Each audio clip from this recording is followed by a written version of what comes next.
Em uma cerimônia rápida, o primeiro indicado no terceiro governo de Lula para o Supremo Tribunal Federal, Cristiano Zanin Martins, tomou posse na corte nesta quinta-feira. Confira todas as informações de Brasília, Yasmin Costa. A cerimônia seguiu todo o protocolo. A presidente do Supremo Tribunal Federal, a ministra Rosa Weber, foi quem conduziu os trabalhos. Acompanhando a posse, dentro do plenário, estavam 350 convidados. Entre eles, o presidente Lula, os presidentes da Câmara e do Senado, Arthur Lira e Rodrigo Pacheco, além de representantes da Ordem dos Advogados do Brasil, da Advocacia Geral da União e o Procurador-Geral da República, Augusto Aras. Nas poltronas do STF, muitas autoridades. Boa parte dos ministros de Lula e a base do governo no Congresso participaram da solenidade. Zanin foi levado ao plenário pelo ministro André Mendonça, que tem menos tempo de Supremo, e o ministro Gilmar Mendes, o mais antigo da corte. O novo ministro da mais alta corte de justiça do país fez o juramento. Prometo bem e fielmente cumprir os deveres do cargo de ministro do Supremo Tribunal Federal em conformidade com a Constituição e as leis da República. A presidente do STF fez uma breve fala e encerrou a sessão. Desejando-lhe muita felicidade no exercício da jurisdição constitucional e também de todos os mistérios, de todas as atribuições cometidas ao ministro desta casa. Eu estou convicta de que Vossa Excelência, com a sua cultura jurídica, seu preparo técnico, sua experiência e sua extrema lianeza,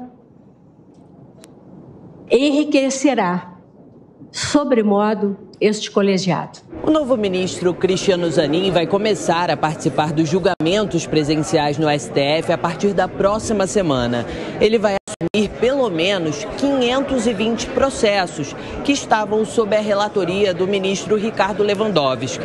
A maioria desses processos trata de temas de direito administrativo e direito público, além de casos envolvendo o direito tributário. O ministro da Justiça e Segurança Pública, Flávio Dino, elogiou o novo ministro do Supremo. O ministro Zanin, além dos requisitos constitucionais, do notável saber jurídico, da reputação ilibada, mostrou na sua trajetória profissional ter muita coragem. E o Supremo Tribunal Federal julga causas difíceis e, portanto, ter um ministro que tem coragem de se posicionar de acordo com a lei, mesmo em instantes de muita contradição, de muita polêmica, é um atributo importante. Então, eu acho que o ministro Zanin vai dar uma grande contribuição à trajetória do Supremo, exatamente para reunir experiência jurídica, conhecimento técnico e coragem para cumprir a missão. Ex-advogado e amigo pessoal de Lula, Cristiano Zanin deve participar das sessões da primeira turma do STF. Dessa forma, ele fica longe dos processos da Lava Jato, que são julgados pela segunda turma da Corte. Pois é, mais um giro com os nossos comentaristas, agora também conosco a Amanda Klein. Amanda, bem-vinda. Acho que esse ponto é um ponto interessante, né? Ele não vai ficar na turma responsável por julgar as ações da Lava Jato, mas de qualquer forma ele foi muito exaltado pelos agora colegas de corte. Tiago, bom dia a você, Beraldo, Lívia, bom dia à nossa audiência. É isso, foi até um dos movimentos feitos antes do Zanin ser indicado por Lula, justamente para abrir caminho para essa indicação. O Toffoli muda de turma, sai da turma da primeira, vai para a segunda turma, vai para a turma que julga a Lava Jato, justamente para abrir caminho para que Zanin entre no STF na turma que não lida diretamente com os processos da Lava Jato, que eram tidos um pouco como um impedimento para que ele participasse. Não que o Zanin não possa participar, ele tem que se declarar suspeito. Então, depende do processo, depende da capa do processo, se o envolve diretamente ou não. Agora, eu gostaria de comentar, Tiago, a suprema ironia contida nessa cena. Não deixa de ser muito interessante observar as reviravoltas da vida e as reviravoltas principalmente da política. Há menos de 2 anos, o Zanin era advogado de um preso, que era o Luiz Inácio Lula da Silva, que estava inelegível e não havia a menor possibilidade no horizonte próximo de que ele pudesse voltar, não só a ficar solto, mas também a voltar a ser elegível e voltar a ser presidente da República. Depois de uma dessas reviravoltas protagonizadas pelo Supremo Tribunal Federal, Lula volta à cena política, é eleito e Zanin indicado para o Supremo Tribunal Federal. E o algoz de Lula, que era o Sérgio Moro, que queria muito essa vaga para o Supremo, não só não é indicado pelo Bolsonaro, cai no ostracismo durante um tempo, depois ensaia uma candidatura à presidência da República, acaba saindo para senador e agora corre o risco de perder o mandato pelo Tribunal Superior Eleitoral. Portanto, para mim, essa é a suprema ironia. O segundo ponto a ser comentado, a cerimônia foi breve, mas os conchavos, os convescotes em Brasília duraram noite adentro, porque depois teve um jantar disputadíssimo com a participação de centenas de convidados e convites caros para prestigiar Zanin.